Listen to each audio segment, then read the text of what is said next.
Hi, it's Steve. Today we'd like to show you how to change a hinge on your front load washer. It's a really easy job. Let me show you how we do it.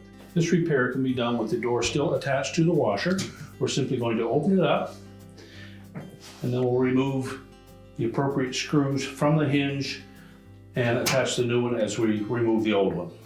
So with the door fully open and supported, we're simply going to remove the screws either from the front panel or from the door. Doesn't matter which we start with.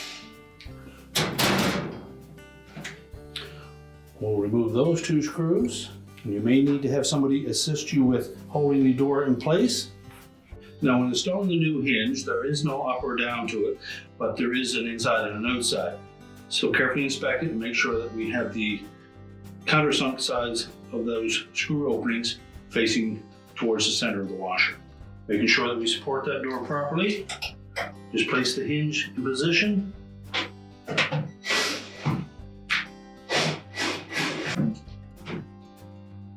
And then reinstall those two mounting screws. We'll just pivot that hinge out of the way, and then we'll remove the two screws on the door.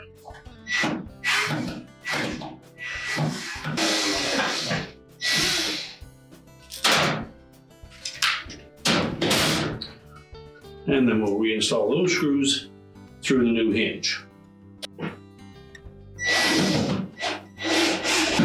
Make sure all of the screws are secure.